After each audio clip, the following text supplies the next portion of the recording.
Oh, it's time. Time to get radical. Viewer discretion is advised. Welcome to Radical Comment of the Week for June the 23rd through June the 29th. These are the very best comments from that time period. Starting out with the almost honorable mentions, we have Arioka, Remember the Great Sports, and Perry Clages. The first honorable mention today comes to us from Red Stratus 97. The latest update now is that Fox isn't going to have people from one race do a voice of someone from a completely different race.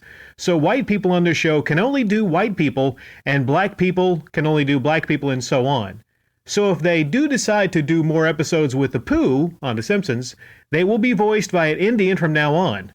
Also, it's worth mentioning that in stand-up comedy now, in order for you to get away with making fun of a person of a different race, they can no longer be a white person doing it. This has caused a lot of minorities to rise in the ranks big time in stand-up comedy roles. I'm a big fan of Mr. Iglesias, aka Fluffy, for example. I love his stuff.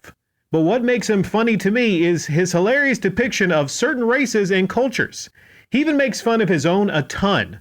How does he get away with it? Easy. He is not white. A white person no way can get away with the same jokes. If he tried, they will for sure be called a racist, and many will see it to it that he is silenced and make sure his career is ended. That's not to say white people can't do stand-up comedy anymore. Jim Gaffigan is another favorite of mine, and he still manages to crack me up a ton as well. However, his jokes are a very different type of humor. If Jim tried to do a fluffy kind of joke, complete with a fake voice and everything, his career would be over easily. The backlash would be huge. So stand-ups really have to watch themselves. You have to be a certain race to do certain jokes now. Thank you, Red Strass 97.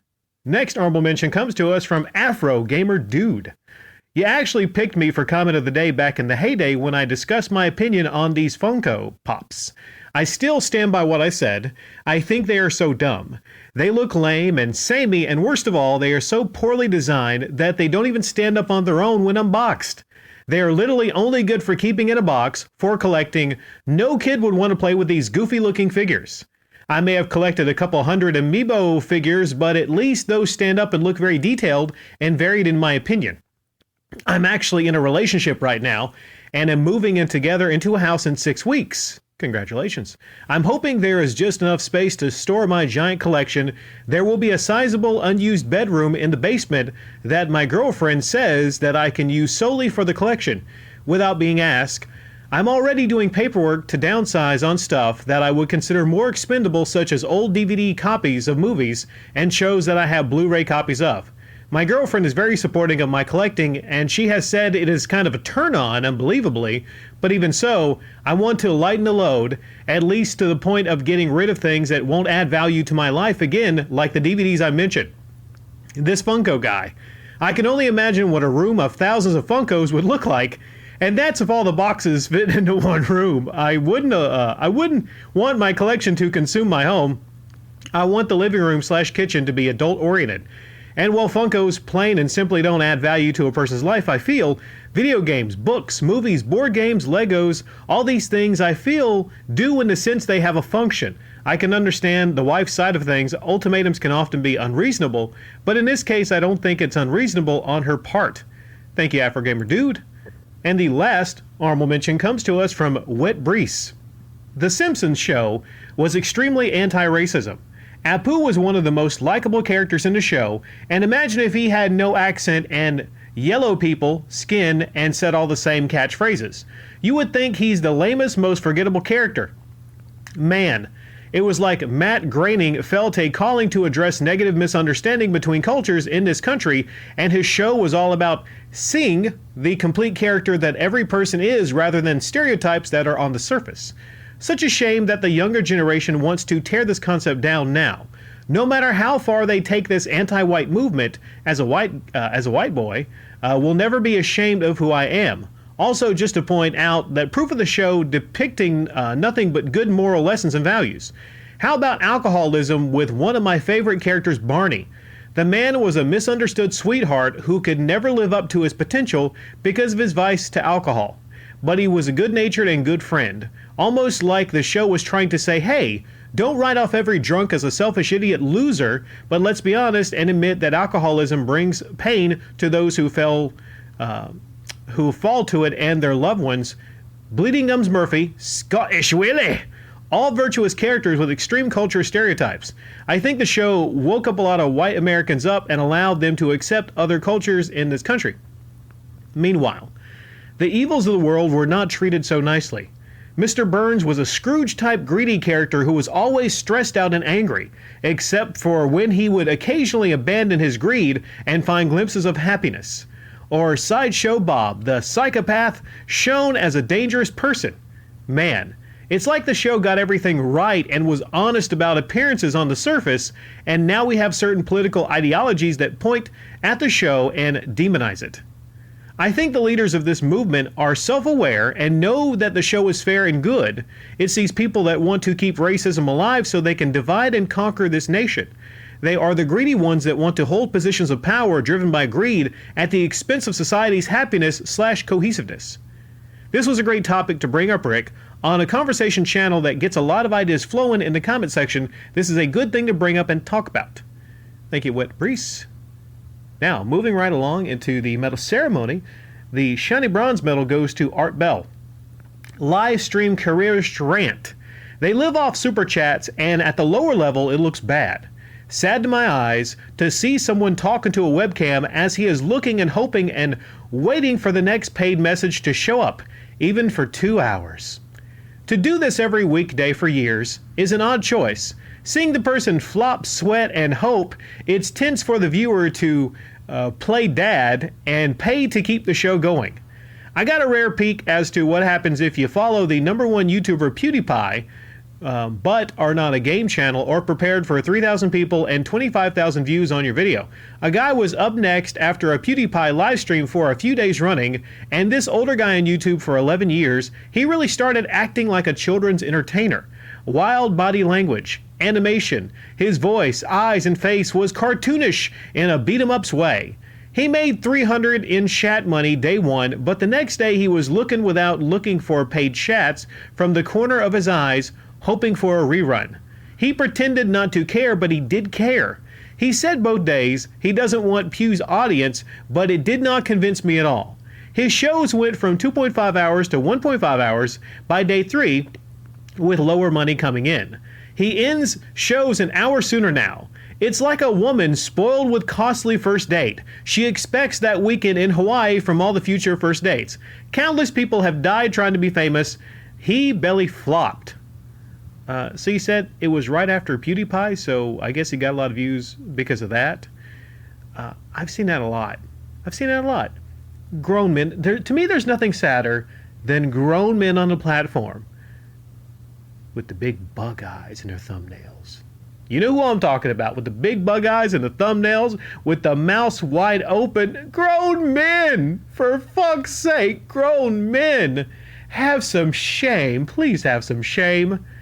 I mean, could you imagine being a grown man acting like a fucking teenager? Hell, Wood, I mean, he's not even really that young, but he acts like a little child. And they're all playing this character because, they think it helps get them more money and more donations. Because it turns out, I would say, arguably, I lost my train of thought because there was something very loud outside. Fuck it. Move on to the next thing I want to discuss on this comment here. Talking about dating and how women kind of expect, they get spoiled with a costly first date. It's always been said that if you want to make a great first impression on a female, so, she's going to judge you by that first impression you make. I would say it kind of depends. Art, are we talking about somebody you just want to kind of get in bed? Then I would say maybe splurge. Maybe splurge. Take her to a nice fancy restaurant. Take her somewhere else. Splurge, right? Because I would say, I guess it depends. Like, if you know what you got, like, this is tricky here. Well, you don't want to take her to McDonald's, is what I'm saying. It's very rare, unless she's just kind of a hoe, that if you take a woman to Mickey D's on the first date, that you're going to get what you want later. It depends on what you want, Depends on what you want. Now, if it's somebody that you feel, this is what you actually do want, though, okay? This is ideal, but I'm not saying you could get it. Ideal is a beautiful female that's into a lot of different things that you're into, okay? That's ideal. And then maybe somebody that is not impressed with fancy restaurants and fancy clothes and all this. That is what you want long term. But on the short term, I guess I'm not going to extend into that more, but I will have some follow-up relationship advice videos. Probably not, but I like to sprinkle in little dating advice here or there for people in the comment section because I have a lot of history and experience and success in dating. Thank you, Art Bell. The silver medal, the shiny, shiny silver medal, is a two-pager from none other than Rusty Shackelford. I just wrapped up the playthrough of The Last of Us Part 2. Overall, I truly enjoyed the game. There are definitely some things I love about this game and that are better than the first, but there are some that where this game fails and are short in comparison, fall short in comparison. To start off, not only is The Last of Us Part 2 the best visual game Naughty Dog has developed, but it may very well be the best visual game of the console generation. Naughty Dog really pushed the PlayStation 4 to its limits, and I am shocked that my base PS4 and Pro were silent throughout the playthrough. Watching a video on YouTube or stream on Twitch would be a disservice to the visuals of the game. The audio is also top quality. The clickers sound far more menacing in the sequel than the first. Hearing glass shatter is as satisfying as Kratos retrieving his axe in God of War. Combine these two factors, and Naughty Dog created an immersive world I have not experienced since Horizon Zero Dawn. Gameplay-wise, The Last of Us Part 2 is definitely a step up above its predecessor. It is clear Naughty Dog implemented some of the core mechanics of the Uncharted series, such as the puzzle pieces to The Last of Us Part 2, and it is so nice they did consider the world of The Last of Us instead of just randomly adding Uncharted mechanics. Warning, spoilers ahead. Ooh, does it involve a golf club? Finally, the story. The story of The Last of Us Part 2 is not better than the story of its predecessor. I will be clear on that. It is not to say the story is terrible. In fact, I actually enjoyed the story quite a bit, but The Last of Us Part 2 definitely fell short in comparison, and I also believe it strips away the conclusion of the original game. Many of the deaths felt cheap. While I found the deaths to be fitting for the world of The Last of Us, Joel's death included, there was hardly any meaning behind them with the exception of Joel's. Everyone else seemed to have just died and the game continued on, which is different from how the original game's approach was. When Sarah died, that really hit hard. When Tess was murdered, you can hear it in Joel's voice when Ellie asked him about it. When Henry kills his brother, you felt that. When Henry kills himself, that hit hard. Every death in the original game meant something. But The Last of Us 2 Part 2 just felt empty. The only death that really had an impact aside from Joel's was Mel's, and that's only because she was pregnant. Another issue was that there was hardly any relationship building between Ellie and her companions. Naughty Dog seemed to force Ellie and Dina's relationship early on only to kick it to the curb until late in the game. Their interactions were obsessed with Ellie getting revenge or Dina and Jesse's relationship. Then you have Ellie and Jesse, which was short and only seemed to focus on getting revenge for Joel and Dina and Jesse's relationship. Ellie's portion of the game felt extremely empty because of this. The only really highlight were the flashback sequences with Joel, which really should have been the sequel to The Last of Us. Abby's portion of the game really stole the show from me because it really brought some of the things that made the original game special and everything Ellie's portion lacked. There definitely was relationship building and her character development was on point, though there were a few hiccups here and there. The build-up to this final showdown between Ellie and Abby was great and that fight was intense, but Ellie ending it because she remembered Joel was awkward, especially since remembering Joel was what triggered Ellie to fight Abby in the first place. A lot of Naughty Dog's intentions were good, but the execution was just sloppy in a number of areas, more specifically with Ellie's portion of the game. The sequel could have easily been better if Naughty Dog focused on the aftermath of the original game with Ellie wanting to know the truth, or they just focused the entire game on Abby being a new character without the interaction of Ellie and Joel. If the latter were done, this could have easily been a build-up to a Part 3 where the conclusion of Part 2, when players find out Abby is the daughter of the doctor Joel killed. Overall, I enjoyed the game. The story is nowhere near as good as the first, but it was a solid one as they did pull a few heartstrings here and there. Though I do feel the sequel now strips away the impactful conclusion of the original, leaving players questioning if Ellie believed Joel or was not a perfect ending to the one people could have talked about for ages. The only thing people will remember, all they'll remember the sequel, is Ellie being a bitch to Joel and seeing him cry, knowing fully well what he thought of her as a daughter, but she never saw him as a father. Oftentimes, it's hard to follow up what I would consider perfect endings, or near perfect endings. Now, The Last of Us 1 had a open-ended ending, but it was perfect. It was perfect. If they were to extend upon that, I agree. Maybe they should have actually had part 2 just be a lot of Joel and Ellie, and then maybe slowly build up this Abby character. But as a setup, she just kind of fucking comes out of nowhere. You're like, who's this bitch? And this bitch right here, she kills Joel? Who the fuck is this bitch, right? It was hard for a lot of people to deal with the fact that Joel died, especially in that manner. But like I said before, I had no issue with the fact that Joel was going to die. I figure in games or movies like this, at a certain point, the older person will die, and then the younger person has to deal with the consequences of that. As a revenge story, like I said before, it was a stupid-ass fucking revenge story, because you take away the one aspect that everything's building up to. Abby needed to die at the end of that. She needed to fucking die. This is how revenge stories go. It's like it's a twist. It's a twist. No, you don't build up the whole fucking game. You don't have Ellie go on a fucking murdering spree, taking out everybody on the way to that last moment. You know, it's like building up, you know, but then, you know, in terms of terms of sex, all that build up, but then blue balls and no release. All that build up, but then nothing. At least we have to go through all that trog of, and I didn't, but you did, and many people did. You have to go through all that trog of a story, all that shit. And at the end, you know, you at least would have Abby dead in a pool of blood under the water, you know? And then Ellie walks off, plays her guitar, and boom. But no, we don't fucking get that, right? I think that's what most people were probably the most pissed off about. It seems like I said before, I would think Terminator 2. You know, the Terminator series, which has nothing to do with this, I know, but, you know, bear with me. Terminator 2, T1 and T2 were absolutely just perfect. And it was, I think, just greed or just wanting the franchise to continue that led us to have there really been 4 more Terminator movies?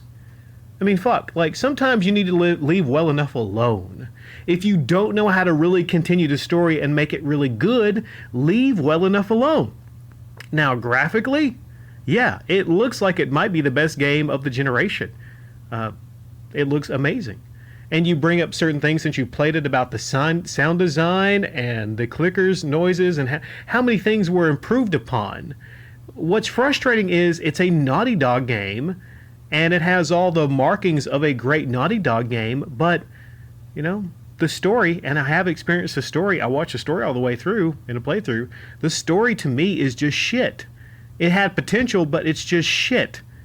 You know? But, you know, I think your take, because you played the entire game all the way through, you know, take mine as just like for the story. But this guy right here, great comment, great analysis of the game, great silver.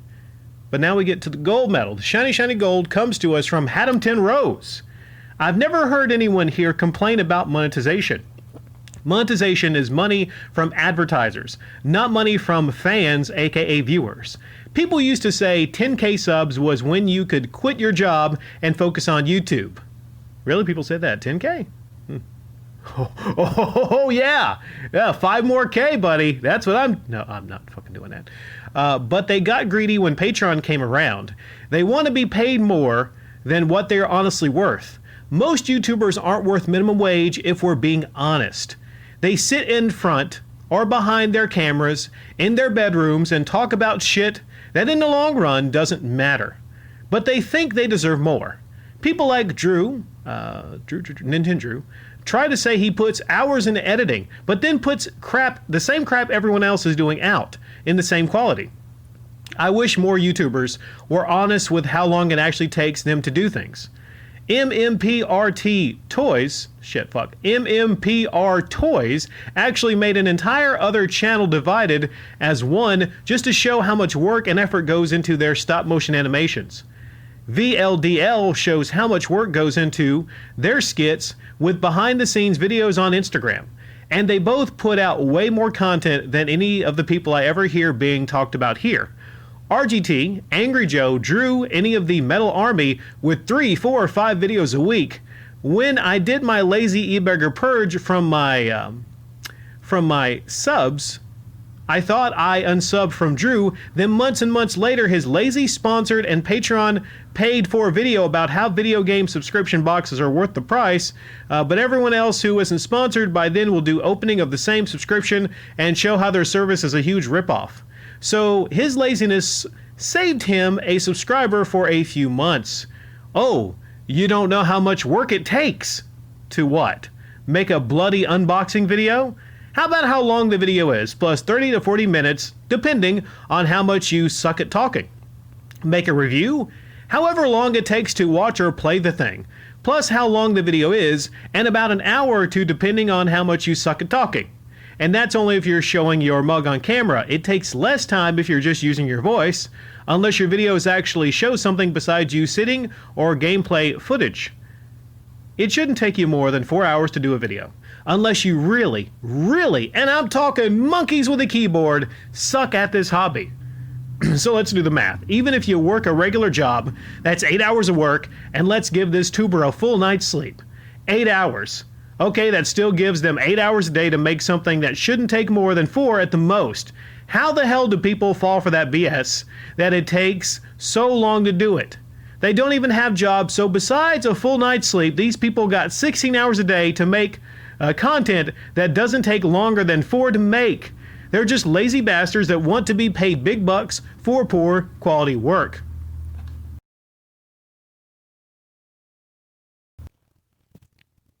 It's a really interesting topic here. You bring up being honest with how long it actually takes for things. You bring up Nintendo. And Nintendo came to my channel last year, and we all laughed when he tried to tell us how many hours it can take him for a thumbnail. I forget exactly how many hours he said it takes, but he told me about the in-depth process. And there were different layers that, and I said, dude, you're holding a Game Boy Advance card. And he tried to explain the different processes and layers and shit, and my eyes are rolling in the back of my head. And he tried to tell me how long one of his 8 to 9 minute hobby uploads take. You know, one of those that look a lot like everyone else's. And I start to sniff some bullshit. Now, people will sometimes come by and they say, Rick, where do you get off? You know, these people are just harmless YouTubers, and how could they ever lie? How could any of these people ever lie? Well, if you have a Patreon, aren't you kind of lying to people if you have a Patreon? Because the expectation of a Patreon is, and granted, there's different levels of Patreon. Some creators don't have high tiers. Some people, you know, they just have maybe $1 or $2, something like that, which is not nearly as bad. I will say that. But it comes to, what do you feel that you should get for your hobby uploads? You know, are you producing actual feature-length movies like what you would see in the theaters? Or are you mostly just talking over gameplay footage? Oh wait, you say. There's fancy cuts in this video over there. There's fancy cuts right there. I can take a video, I can break it down, I can look at it and I say, okay, that was maybe 35 seconds of gameplay footage, and then another 20 seconds from another scene in it, and then there was no overlays, there was no fancy effects. I've said this before. It's not hard to tell on whose channel who puts a lot of time, and I'm talking about a lot of time into their uploads. It's not that hard to tell. So one thing I can tell right away is when people come here and they tell me, well, see that video, that took me 40 hours. And I'm looking at it and it's like 9 minutes long. I'm like, Like, well, did you sleep in between it? Did you go for a jog or something? You say how long it takes, but then let's say, did you bring up, was it your comment that brought up like a minimum wage job and how really honestly, if you look at the work, it's lower than actually a minimum wage job? Think on this. Think on, let's say, some of the laziest fucking YouTubers. Let's say Review Tech USA, all right? Perfect example. He likes to say, well, I have a job. It's a job. I talk about things. It's a job. It's just like a real job. Shut up. It is. It's totally a job. My Rich is a little off. Need to adjust my vocal replication device. Oh, cucumbers. There we go. There it is. So this person would have people believe that it actually takes them 8 hours to upload what they upload, even though there's very little fucking editing. I would argue that there was more editing when he used to talk over gameplay footage than now, because he literally turns on a camera, records himself, right? Ain't nothing wrong with that. Ain't nothing wrong with turning on a camera, recording yourself, and just talking about whatever you want to talk about. But when it gets to the point where you're actually calling that a fucking job, and you want people to believe that's a fucking job, then people start to laugh. Now, like I said, this comment of the week, this can take me maybe 2.5 hours. On a rare day, if there's a lot of editing, maybe 3, if I stretch it and then I want to get everything absolutely 100% perfect. Okay? Or maybe I cut out different replies and maybe I say, I want to go with this reply to a silver or a bronze or a gold or whatever, you know? And then I have outtakes that I sometimes upload later and I go, well, fuck it, that was really great. Maybe I'll like upload that a little later, right? One of the easiest things I do here, ironically, is what people criticize me for the longest time. Like, why don't you have the kind of like real video uploads? Rick, you need to upload some real videos. It's a video platform. Fuck it, the easiest thing I do is show off Saturdays most of the time. I'm just showing off fucking shit. Like, so I'm exposing all these YouTubers and people that come here and they criticize me and they say, Rick, all you do is fucking talk over gameplay footage. That don't take no time. The irony is, things like Show Off Saturdays and pickup videos are like the lowest. They're like as far as like production, it's like the fucking lowest you can get to, right? And I know like my footage or whatever is taken from like a cell phone. It's crappy cell phone footage, but it'd be the same difference if I had a high quality camera. You know, it's part of the con to make you believe what they do takes a lot of time and effort. And then if they make you believe it takes a lot of time and effort, then guess what? They will get money from you.